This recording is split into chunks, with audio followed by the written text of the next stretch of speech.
Welcome to program your mind with the side. एक spiritual journey पे हम निकल चुके हैं। We are understanding that how exactly we can experience self realization, यानी कि सेल्फ रियलाइजेशन को, अवेकनिंग को हम कैसे एक्सपीरियंस कर सकते हैं, कैसे हम ज्यादा स्पिरिचुअल हो सकते हैं। सो आज मैं एक बहुत ही ज्यादा इंपॉर्टेंट टॉपिक के बारे में आपसे बात करने वाला हूं, and that is what is the path, what is the way for self realization. यानी कि ये सेल्फ रियलाइजेशन, आत्म साक्षात्कार के लिए रास्ते कौन से हैं, या कौन सा रास्ता है जिसे हमें फॉलो करना चाहिए। और मैं आपको बताऊं, ये क्वेश्चन हर इंसान के माइंड में आता है। क्यों? क्योंकि बहुत सारे रिलीजियस प्रैक्टिसेस हैं, बहुत सारी और ऐसी चीजें हैं जो हमें अलग अलग रास्ते बताते हैं, और इंसान कई बार कंफ्यूज हो जाता है कि कौन सा रास्ता हमें अपनाना चाहिए, कौन सा ऐसा वे है जो सच में सेल्फ रियलाइजेशन की तरफ लेके जाता है। सो इसको बताने के लिए मैं आपसे एक स्टोरी शेयर करने वाला हूं, जिससे बहुत ज्यादा क्लैरिटी आपको मिलेगी।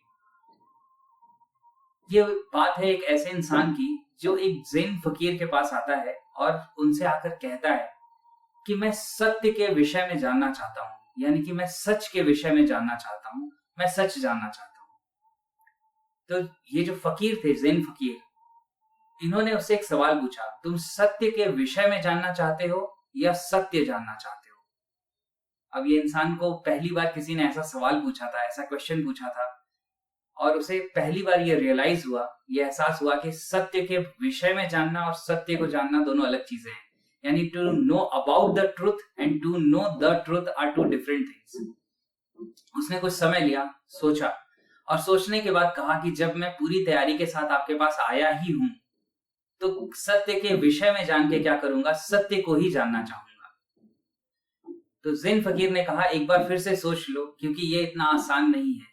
सत्य के विषय में जानने के लिए तो बहुत सारे ग्रंथ हैं, बहुत सारी चीजें हैं जो अवेलेबल हैं, लेकिन सत्य को जानना बिल्कुल ही अलग चीज है। क्यों?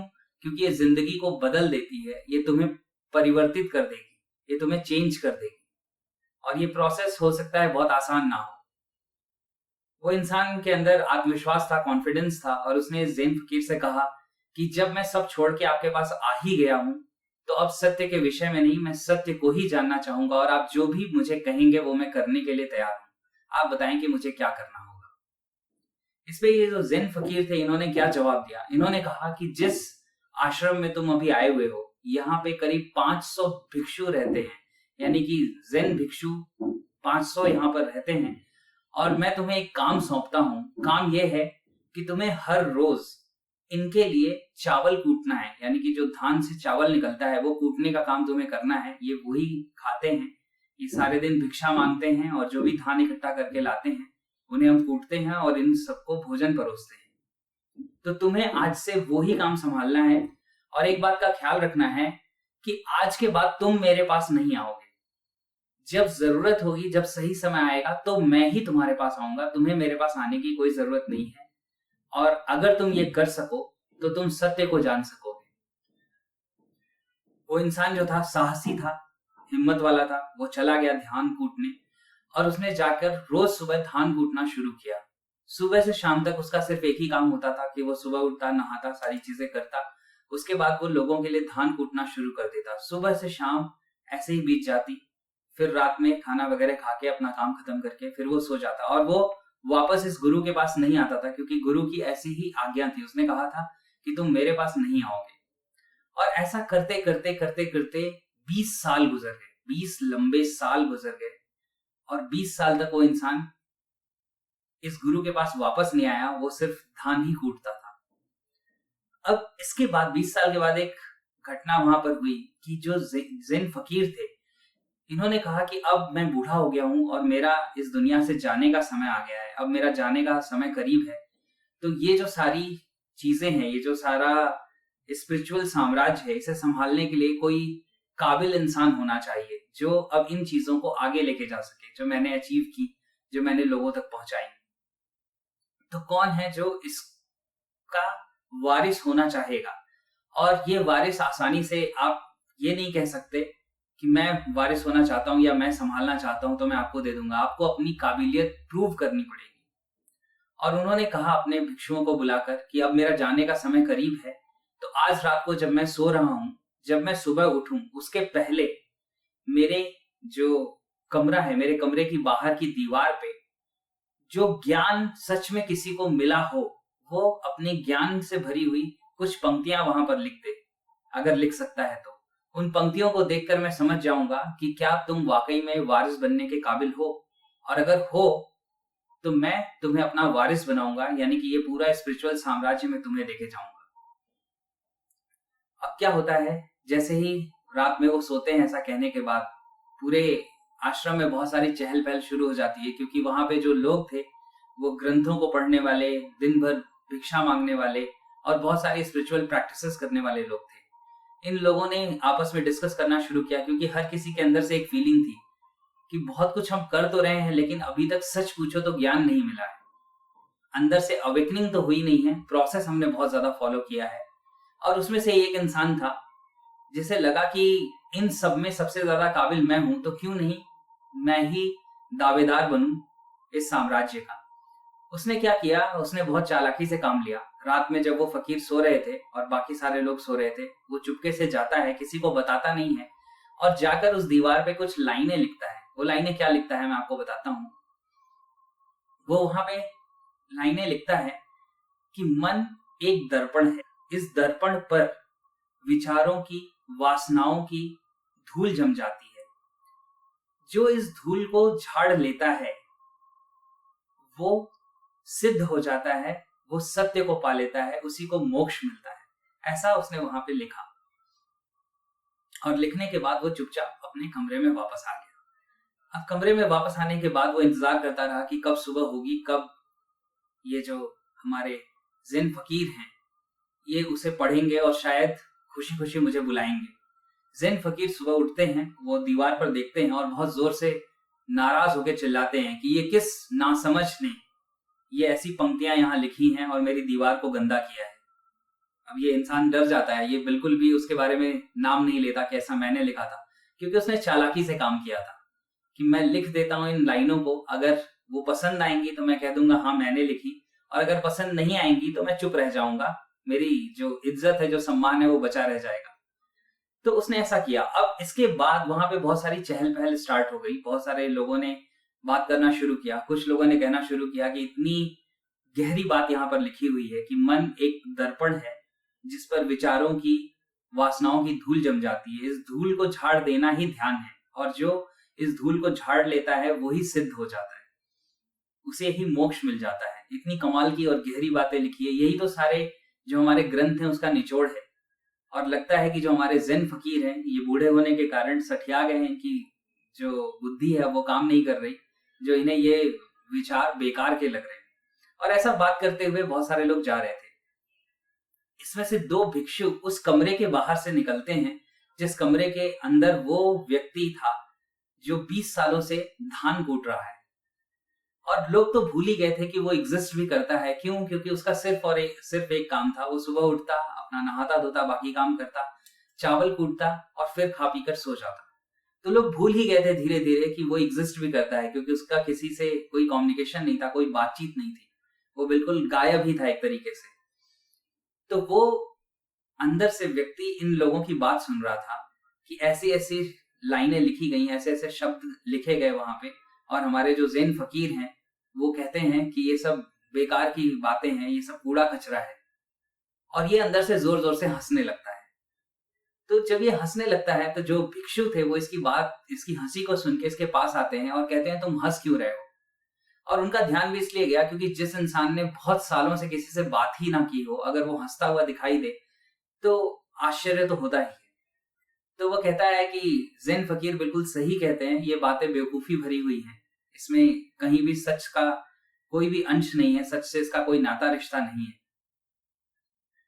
तो वो कहते हैं कि अच्छा, तो क्या तुम इससे ज्यादा अच्छी कोई बात कह सकते हो? तुम जो सच है वो कह सकते हो? क्या उसे लिख सकते हो? तो वो कहता है कि हाँ, मैं कह तो सकता हूँ, लिख नहीं सकता क्योंकि मैं पढ़ा लिखा नहीं हूं, मुझे लिखना नहीं आता।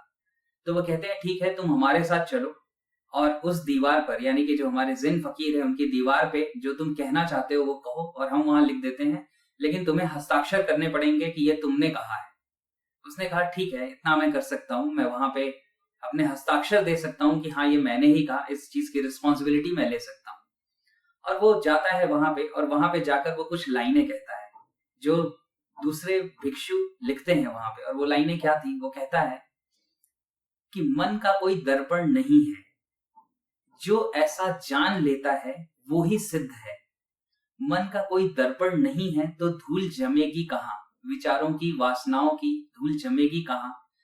जो ये जान जाता है वो ही सत्य को जानता है, यानी उसी ने सत्य को जाना है। और वो वहां पर लिखवाता है और लिखवा कर अपने हस्ताक्षर कर कर वहां से चला आता है। वो ज़ेन फकीर उठते हैं, वो देखते हैं दीवार पर क्या लिखा है, पूछते हैं, पता करते हैं कि ये किसने लिखा। लोग उन्हें बताते हैं कि ये उसने लिखा जो धान कूट रहा है 20 सालों से, वो तो कोई भिक्षु भी नहीं है। ज़ेन फकीर उस समय तो कुछ नहीं कहते हैं, चुपचाप अपनी कुटिया के अंदर चले जाते हैं। उसके बाद रात को, आधी रात को वो उठते हैं, आते हैं इस पर्सन के पास, यानी कि इस व्यक्ति के पास जो चावल कूटने का काम करता था। इसे जगाते हैं, इसे अपना डंडा देते हैं, क्योंकि ज़ेन फकीर वसीयत में अपना डंडा ही देते थे कि ये लो, जो भी मैंने समझा सीखा, ये मेरा साम्राज्य, ये आध्यात्मिक साम्राज्य तुम्हारा हुआ। इसका ये मतलब नहीं है कि कोई वेल्थ वो उसे दे रहे हैं, वो कह रहे हैं कि आध्यात्मिक रूप से तुम इस लेवल पे आ गए हो कि अब तुम इसे संभाल सकते हो। और अपना जो शॉल या चोंगा वो पहनते थे, लेते थे, वो उन्होंने उसे दिया, बोला कि ये चोंगा लो, ये डंडा लो और यहाँ से भाग जाओ।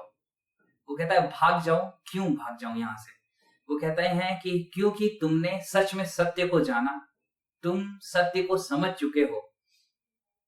वो चावल कूटते कूटते ही तुम्हारे सारे दुनिया के जो रहस्य थे वो सुलझ चुके हैं, सॉल्व हो चुके हैं, और तुमने सत्य को जान लिया है।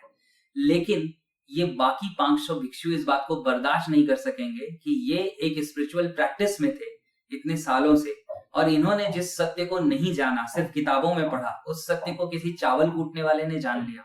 ये बात इन्हें बर्दाश्त नहीं होगी और ये तुम्हारी हत्या कर देंगे।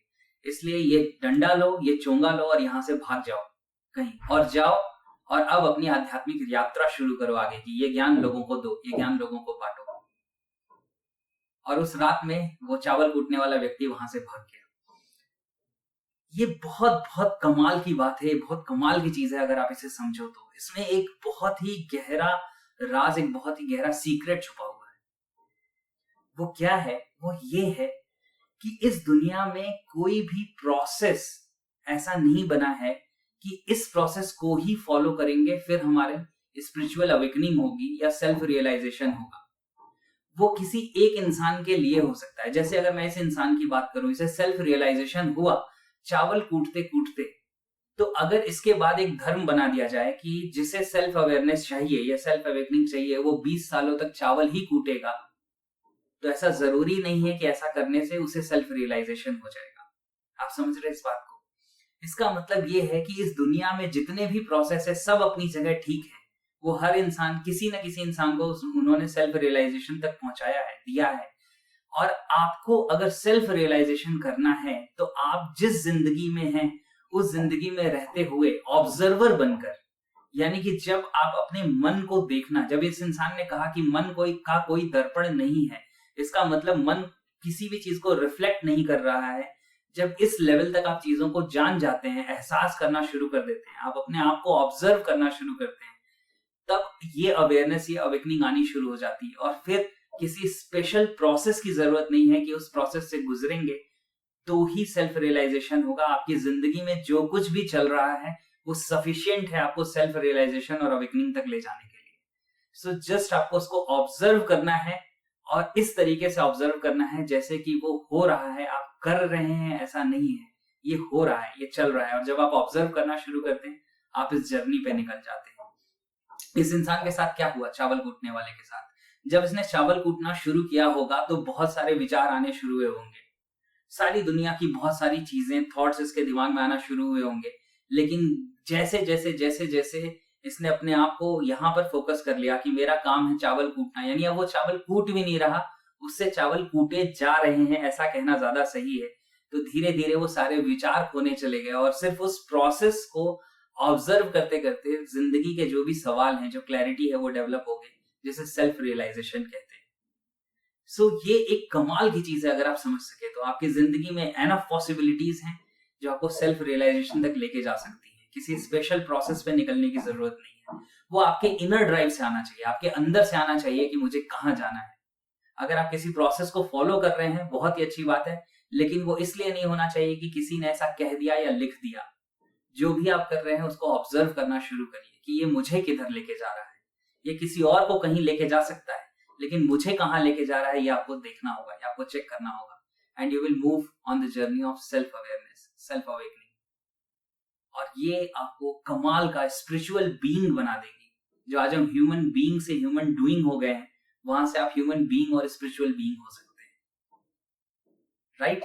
सो मुझे उम्मीद है कि इस स्टोरी से काफी क्लैरिटी आई होगी आपको कि exactly what is the process for self realization, और आप इस प्रोसेस को फॉलो कर पाएंगे और आप अपनी जिंदगी में सेल्फ अवेयरनेस को अचीव कर पाएंगे, अवेकनिंग को अचीव कर पाएंगे, एक अवेकेंड लेवल पे जिंदगी को जीना शुरू